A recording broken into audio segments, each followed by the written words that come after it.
Hey, good morning, church, and welcome to Crossroads. If you're a guest with us today, we are so excited that you're here. Here's a few things about this week at Crossroads that you need to know. First off, if you missed fall kickoff last week, it's not too late to get signed up for all of our activities. In 1 week, on Sunday, September 10th, we'll kick off our activities like Little Lambs, Sunday Night Live, Student Ministry, and also on Sunday night, September 10th, we'll begin our life groups. You can learn more about all these activities by seeing the start times for them in your bulletin, and for most of them, you can just show up. However, for life groups, we ask that you go online to makincrossroads.com/life groups and learn more about the life group options that you have to sign up for and sign up for those online. Again, that's www.makincrossroads.com/life groups. In 2 Sundays, there will be a couple of other opportunities for you to jump in. The first is a class called Parenting Beyond Capacity, and it will be taught by Janie and Mark Hatfield. And that class will be an opportunity for parents or people of all ages to learn more about parenting. Again, that begins in 2 Sundays on September 17th at 11 a.m. The second opportunity for Sunday, September 17th, is our usual Dave Ramsey course, Financial Peace University. That starts on Sunday the 17th at 6 o'clock. Childcare is provided, but you must sign up online at www.daveramsey.com/find-a-class. There you will find information about the class and what it costs to participate and more information about how long the class lasts. Again, that's daveramsey.com/find-a-class. Finally, a couple more announcements about our men's and women's ministries. On September 12th, which is a Tuesday, our women will begin a new book study called The Armor of God, and they are excited for all women to come and participate in that.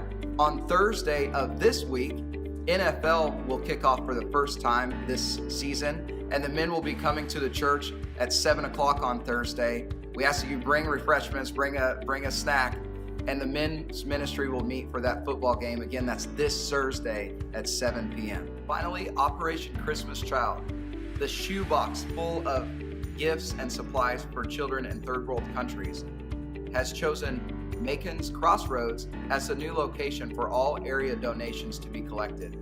This is a very important, big activity for the church and a new ministry that we will be more involved in here at Crossroads. We are looking for one volunteer to coordinate those activities, which will be quite lengthy, and gathering all those gifts and donations and moving them on to their next gathering spot, which is Kirksville. If you have an interest in that and leading that ministry, please contact Matt Steger, whose contact information is in your bulletin. That's it for this week. We hope that you enjoy worship.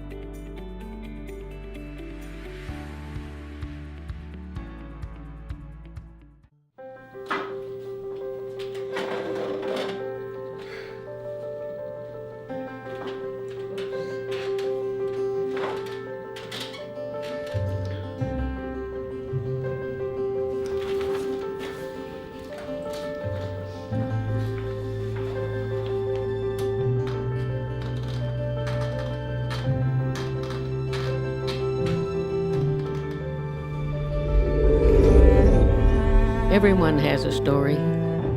Some people have a story worth telling. Some people have stories they would rather not tell.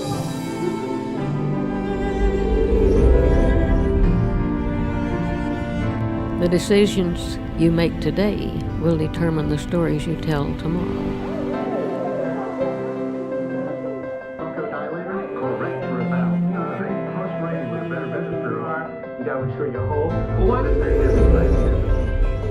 A successful life is not made up of a few big decisions, but of hundreds and hundreds of small ones. What will your story be?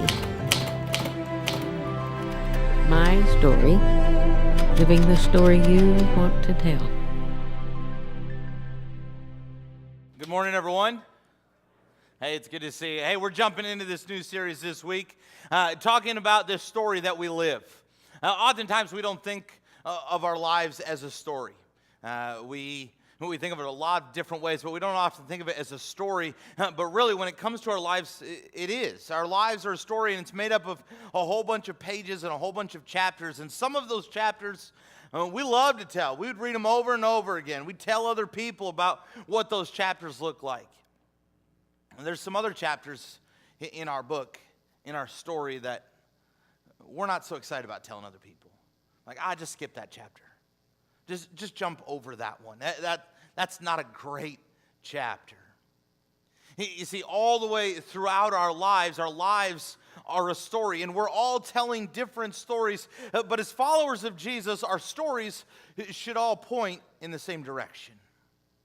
And over the next several weeks, we're going to look at not only just what our stories look like, what they should look like, and maybe different ways that God has planned to tell who He is through your story. Sometimes we shortchange the power of our story. We say, I'm not that important. I don't have a lot of talents. I'm not rich enough. And we write ourselves off, and that is the very place that oftentimes God writes our name in. And so over the next couple weeks, we're going to look at not just what your story is, but maybe what it's supposed to look like, and maybe what happens when God really jumps into the middle of what our stories look like. I want to pray, and then we're going to go. Father, I'm thankful for your grace and your mercy. God, I'm thankful for your church and that we can be here this morning. And God, it's good to be together. I'm thankful we can laugh and learn. And God, I pray that your word teaches us right now. I pray that as we learn together, we recognize that we don't know enough. We've not learned enough. God, we're here to be taught by you. And so we pray that your Spirit will teach us and we'll get out of the way. God, I'm thankful that a room full of sinful people, we can get together and we can talk about not just who you are, but God, we can celebrate that you have invited us into your story. It's in your name we pray. Amen. Some of the most popular beginnings of a story that most of us have probably heard, maybe the most popular of all time, is Once Upon a Time. Once upon a time, other beginnings would be In a World Far, Far Away, or It Is Said That, long ago or many years ago. You see, stories often have this beginning. They have a beginning. But really, if we're honest, what is it that you remember about a story? Whether it's a movie, a book, or whatever. You remember the ending, right? That's what you remember. I mean, the movie can start off great and everything, but how it ends, that's really what we remember. Oftentimes, when we're reading the book, we remember how it ends. That's kind of the last hurrah, the last punch. But how many of us, by show of hands, have ever read a book, heard a story, watched a movie that had a terrible ending? Yes. Okay, here's what I want you to do. Okay, I want you to think of what that was. Okay, and I want you to turn to the person next to you and tell them what that ending was. Okay, what if it was a book, a movie, or whatever. Ready? Go.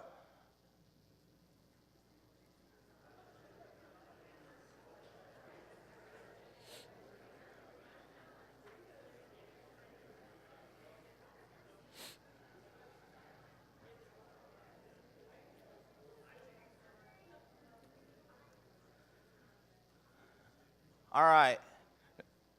We've seen movies that have bad endings, stories that have bad endings. We've read books that have bad endings. There's a beginning. I heard one person say, when it comes to reading a book, there's a beginning, a middle, and an end, and that's why I don't read. Not the most educated person in the world, but nonetheless. But it's true, right? And when it comes to a story, there's a beginning. There's some sort of opening. There's the middle, and then there's the end.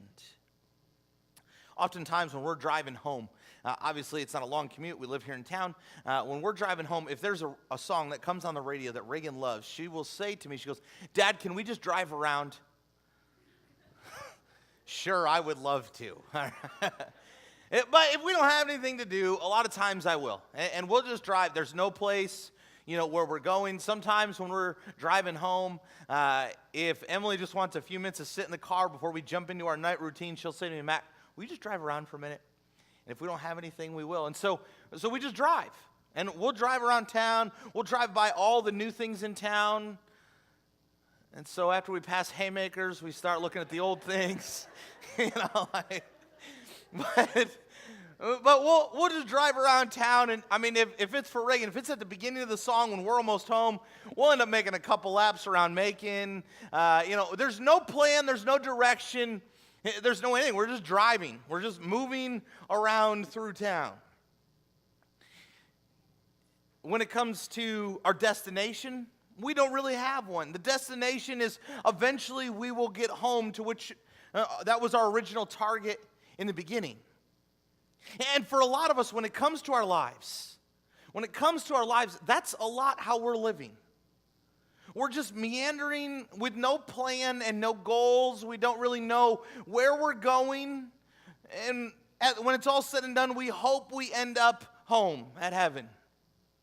Like I go to church on Sunday and I believe in Jesus, and so I hope when it's all said and done that I get home and it's going to be good. But if someone were to sit down and ask you, what does the story of your life look like right now? What would we say? If we were to sit down over the next couple days and we were to pen some sort of outline of what our lives have looked like so far, would it be a story worth reading? Would it be a story that you just can't set down because you want to see what happens next? Or would people just say, well, it's a story? You see, I'm afraid that too many of us are aimlessly walking, driving, working, partying, drinking, judging, fighting, battling our way through each and every day with no real destination. And if we're honest with ourselves, I think a lot of us are just surviving our story instead of living it.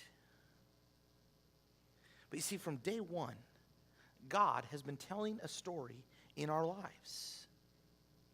He's been telling a story, and whether we realize it or not, God's always been in the story.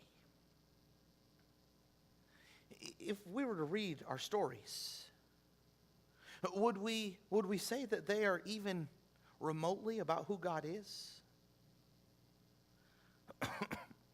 One of the internet sites that I was looking at, story openings, it said this. It said, good story openings make us want more information.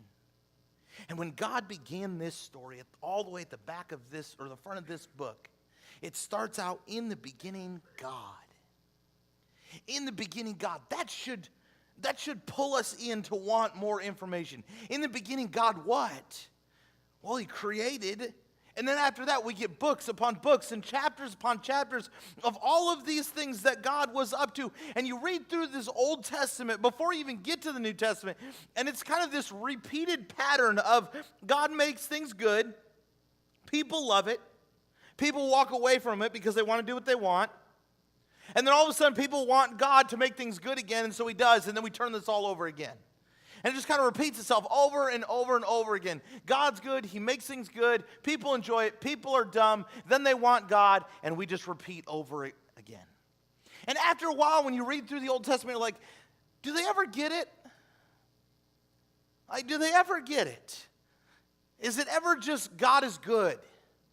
Well, God is good all the way through the story. That doesn't change when people were being dumb.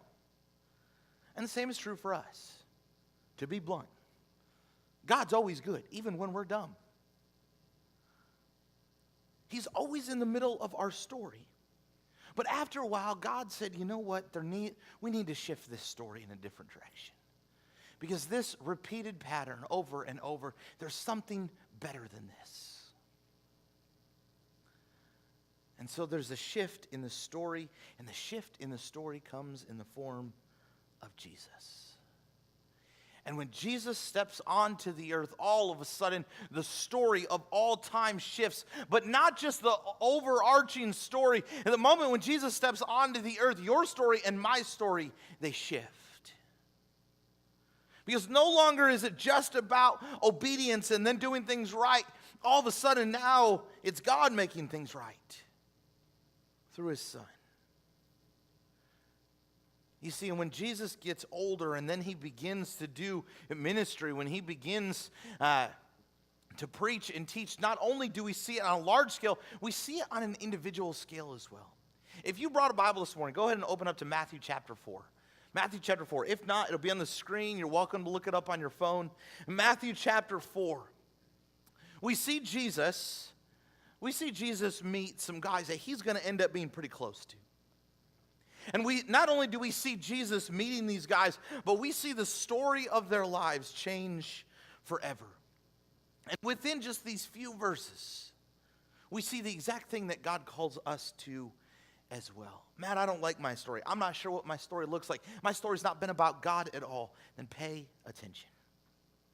Matthew chapter 4, beginning in verse 18, it says this. As Jesus was walking beside the Sea of Galilee, he saw two brothers, Simon called Peter and his brother Andrew. They were casting a net into the lake, for they were fishermen. Come, follow me, Jesus said, and I will send you out to fish for people. At once they left their nets and followed him. Going on from there, they saw two other brothers. He saw two other brothers, James, son of Zebedee, and his brother John. They were in a boat with their father Zebedee, preparing their nets. Jesus called them, and immediately they left the boat and their father and followed him. We meet Jesus, and he's alongside the Sea of Galilee. He's walking, and he looks, and what we need to understand is a little bit of background to where these guys have come from. We read about the disciples. We know Jesus had the disciples. Where do they come from? Well, during this time period, all Jewish boys would grow up, and they would go to school. Okay? Not just, math and all that stuff. They would go to school to be a rabbi, okay? Which is higher up, kind of over the Jewish customs and stuff like that. So they would go to school to be a rabbi. And there was a certain point where they would go to all these classes and they would learn the responsibilities and they would memorize so much of the Old Testament. They would memorize and they would learn all of these rules and the old law. They would learn all of these things. And then they got to a certain point, and when they got to that certain point, there was a cutoff. And it was either, hey, you make it to the next round and actually get to become a rabbi, or you get the boot. And if you get the boot, then you go back to the trade that you grew up in. You go back to the trade that you've learned someplace along the way. And so if you did not become a Jewish rabbi, then you, more or less in their society, were demoted to things like being a carpenter or a fisherman or things like that. And so these guys, as they're sitting in their boat, they are more or less the rejects of rabbi school that have now become fishermen because that's what their dad did. That's what they learned. That's what they grew up with. And so when Jesus decides that he's going to call the people that are going to carry out his mission after he leaves this world, he doesn't go to the top religious people. He doesn't go to the people that know the most, that made the cut. He goes to the rejects that didn't make the cut. And he's walking along the Sea of Galilee, and he's walking along. So far, these guys' story has been school, I didn't make it, fishermen. And Jesus is walking along the side of the Sea of Galilee, and he looks out and he sees the two brothers, Peter and Andrew. He says, hey, come follow me. Twice this happens. Now, I like to try to place myself in the story. So if we're to jump into the story, if we're these guys sitting in the boat, okay, and don't polish it up any more than it is because it's in the Bible. Like just the human side of this, if we're sitting in the boat, and all of a sudden there's this guy that's up on the shore, it says, hey, you in that boat, come follow me. What are we thinking? Who's this guy yelling at? Why is this guy standing on the seashore yelling at people? And then he says to them, come follow me, and we'll go fish for people. We're going to do what, buddy? I mean, just the honest human side of this. If you're hanging out at Long Branch, okay, if you're sitting in a boat and all of a sudden there's someone yelling this at you, you're thinking, it's kind of early to start drinking, buddy. It's weird, it's strange. And if this is me in the boat, I'm thinking, what is going on here? Why is this guy yelling at me? But there was something, and we don't know what it is. I mean, we just read what we've got. But there was something that when Peter and Andrew saw him, James and John saw him, it was yes, I'm in. Like, as strange as it sounds to read, as strange as it is if we put ourselves in the boat, there was something that both of these brothers, when they looked at Jesus on the shore, they said, I'm in. I'm ready to turn the page in this story. I'm ready for a new chapter. I'm ready for something different. And so, yeah, I'm in. I'm in. I want to know what that looks like. I want to follow. And I want to fish for people, whatever that might be. I want to learn what it is. And you notice what it said? It said that they stepped out immediately. Immediately they left their boat and their father and followed him. I mean, you try to understand Zebedee, that's the dad of two of the brothers, his perspective, and it's, where are they going? I mean, these are the guys that I'm going to hand my business off to. I've worked for years to establish this fishing company, and I was ready to hand it off to them, and they just walked away from me. Imagine what the next family dinner looks like after that. Hey, the boys are coming over. No, they're not. They walked away from us. They turned their back on us. You see, laced within this step of following Jesus and turning the page, their story shifts forever. As the disciples set down their nets and step out of the boat, that step turns the page in their story. And as the story changes, all of a sudden, Jesus is more known. And so for us today, there's this honest question of not just what step do we need to take, but what boat are we sitting in? What boat are we sitting in that keeps us away from telling the story of Jesus? I mean, for these guys, the boat that they were sitting in, it was everything that they knew. It was comfortable. It was their income. It was their livelihood. It was what took care of them. It was what they did. The boat that they sat in was everything for them. And as they stepped out of that boat, they said, yeah, Jesus, I'm in. I'm going to tell this story. Because there's nothing wrong with the fishing story, but there's a bigger story to tell, and so I'm in. And what these guys don't realize is they step out of that boat and they begin to follow Jesus. They step towards standing next to him as he feeds crowds of people with a brown bag lunch. As they step out of that boat, what they don't realize is they're going to stand next to Jesus as he heals miraculously sick people. What they don't realize is when they step out of that boat, they're going to follow Jesus when everybody wants to argue against him. What they don't realize when they step out of the boat is they're going to stand next to Jesus when he's arrested.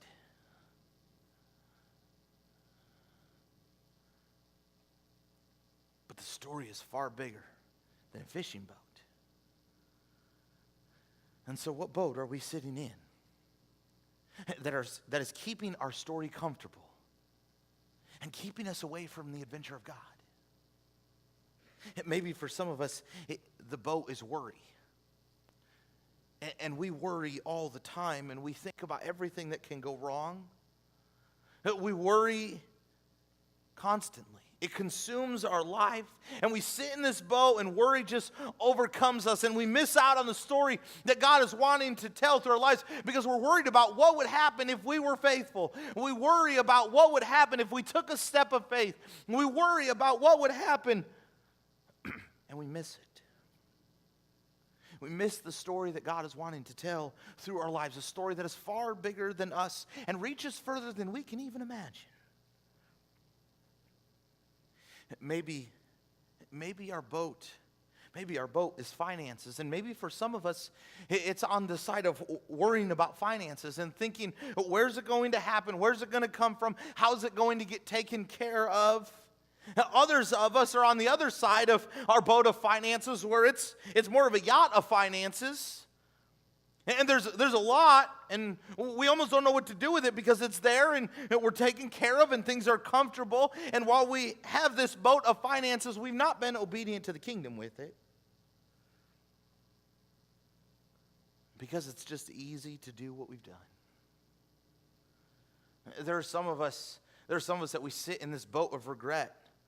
And we think back, instead of looking ahead, we think back of, what if I could? Or I wish I would have done this different. I wish I would have spent these years different. I wish I would have married the first time different. I wish I could go back. I wish I would have said it differently. I wish I would have said goodbye differently. I wish I would have made that phone call, had that conversation. And we live in this boat of regret, and it robs us. It robs us of the story that God wants to tell looking forward. And we miss what's happening in the future because we're so focused on where Satan won in the past. And God is saying, come and follow me. Step out of this boat. Maybe our boat is our marriage. And we sit in this boat and we battle. And we want to win, and we want to try to change the other person. And if we haven't figured that out yet, that doesn't work. And we sit in this boat, and we battle, and we try to win, and it doesn't happen. And so then we're just trying to play pretend someplace, so we save face, and all the while God's saying, no, your marriage is designed to be good.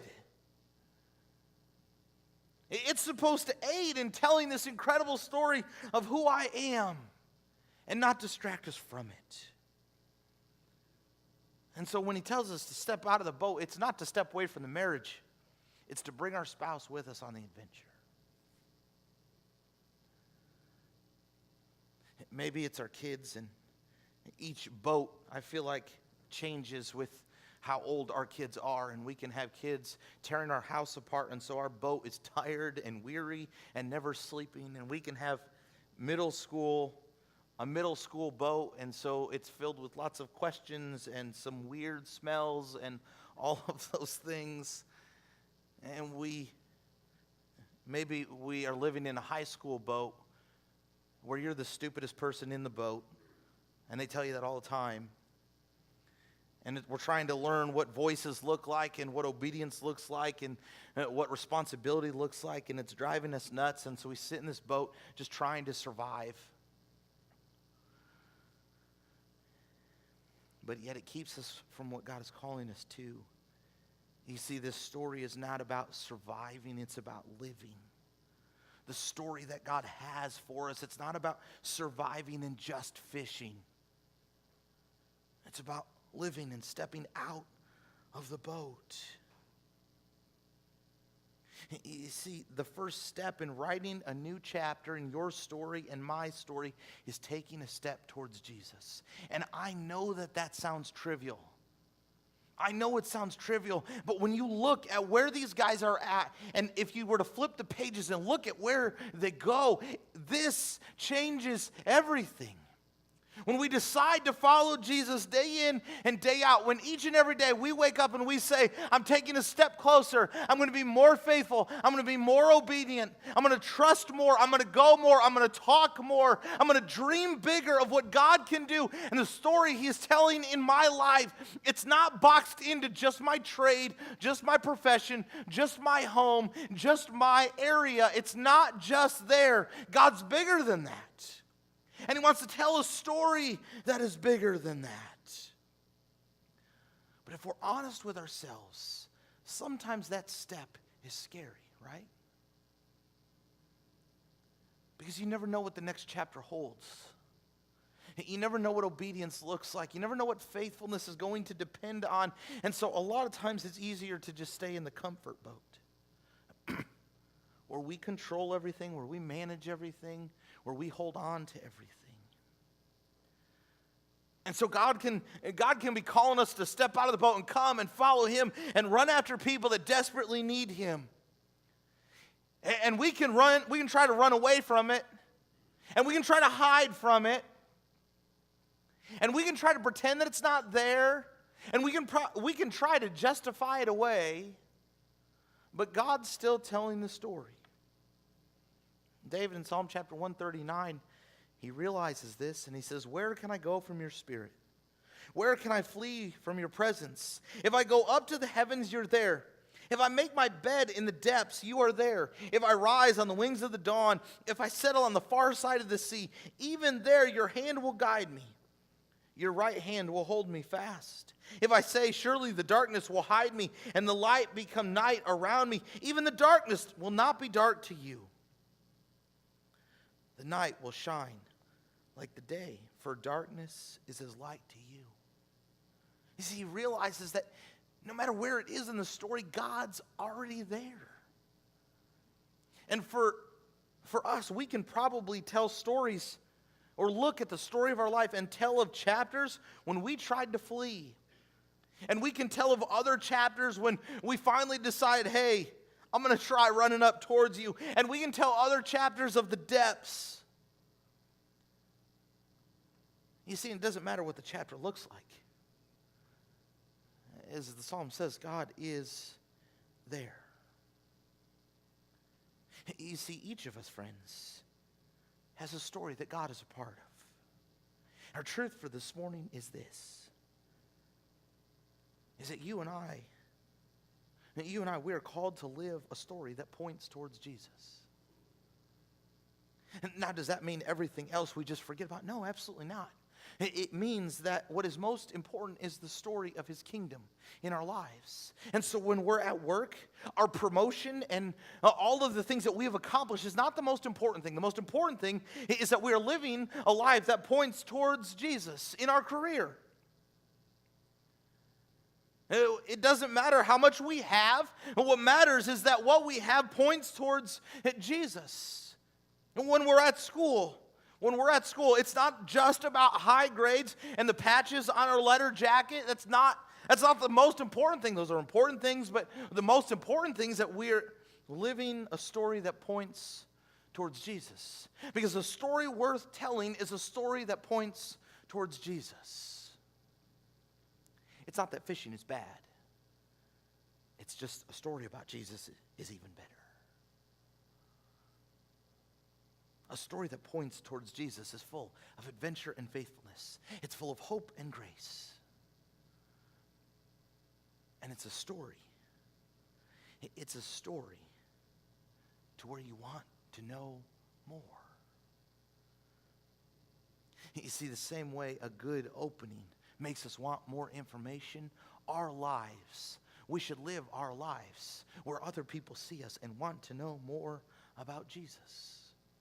Matt, where does this begin? What does this look like? I mean, okay, yeah, I want to live this story that points towards Jesus. Well, for these guys, and probably for most of us, it's stepping out of whatever that boat is. It's stepping out of the boat that right now is holding us captive to moving forward closer to Jesus. So what's that boat? And where is it that we need to step to live a story that points towards Jesus? Because we're all telling a story. But the question is, does it point towards him? See, when the story becomes about us, it's lost its design. And what I love about this idea of thinking of our lives as a story is that we never age out. Like, there's not a point when we think of our lives this way where we're either too young or too old. And sometimes we talk about different things on Sunday morning and think, oh, well, I mean, that's really good for the younger people, or that's really good for the older people, that's really good for the married people. I really hope that they heard that today. Listen, this is not a they, it's a me. Because I heard one preacher say a couple different times, if you're not dead, you're not done. Like, we don't age out of telling the story of God. If you're here this morning and you're breathing even a little bit, God's still writing. And maybe it's the beginning, and maybe we feel like it's getting close to the end. But no matter where we're at in the story writing process, God is still writing, which means that we are still stepping. And it's not about us. It's about Jesus. When I was in college, there was only so much to do in Joplin. And so after we did that, we we found something else to do. And up in Springfield, every once in a while, we would drive up to Springfield and find something to do. Bigger town, more to do, things like that. And so we would drive up to Springfield. And there was always one stop that we made while we were up in Springfield, and we would always stop at the Barnes & Noble. Now, is this because we were all very astute, deep readers? No, it does not. It means that the Barnes & Noble in Springfield had a Starbucks. And so we were going and we were getting Starbucks. But what always happened after that was we would always get Starbucks, and then we would all kind of split in all different parts of the store. And some of our friends, they loved music, and so they would head to the music section. And other friends, they loved history, and so they would go to the history section, just find something to do. Now, others love sports, and so they would go and they would look at the books on different athletes and things like that. But oftentimes, what I remember doing was nothing. I was in a store that had stories upon stories upon stories all over the place. And there was stories about history, and there was stories about travel, and there was stories about athletes, and there was stories about people in history, and there was stories about everything that you can imagine. There was fiction and nonfiction, biography, and all. If you've been to Barnes & Noble, there's all kinds of things.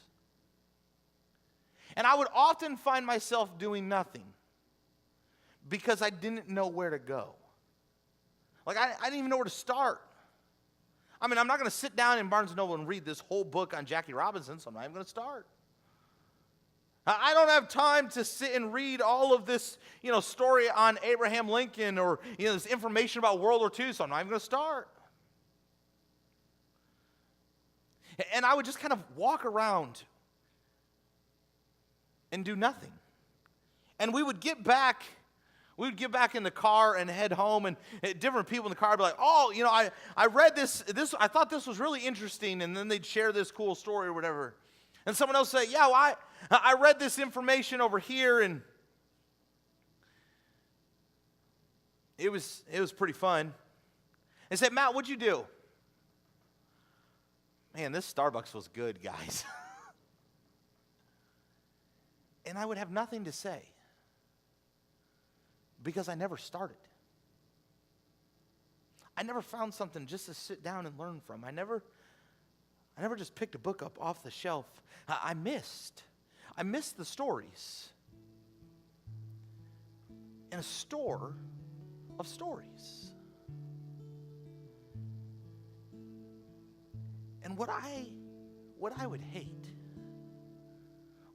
is for any of us to get to the end of our lives and say, I wish I would have started. I wish I would have picked up this book and stepped out of the boat. I wish I would have started. I wish I would have taken that step. I wish I wouldn't have focused so much on comfort that I missed the adventure that God was telling. I wish I would have not focused so much on what could go wrong, and I just focused on what God was doing right. I wish I would have started and not missed everything that was going on.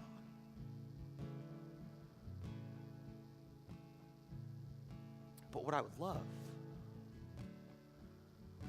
is I love sitting down with a family after someone passes away and just hearing story upon story upon story. Oh, Grandma did this. My mom was great at this. I always looked up to her faithfulness here. Dad showed us what was right. We never knew what Dad was going to have us do because it was such an adventure. I'm thankful that Dad taught me to trust in a God who was always faithful. that at the end of our lives, that our family sits down and they just tell story upon story upon story of what God has done through our lives. Listen, if it's ever a goal, if it's ever a goal in our lives, let it be that we overwhelm the minister doing our eulogy with stories of God's faithfulness. Let him have to sift it out instead of scrounge around. Let our lives not just be surviving. Friends, let our lives be us living out who God is, to the point where it begs other people to come and ask for more information. Because we're all telling a story. But the question is this morning, does ours point towards Jesus? Why don't we go ahead and stand up?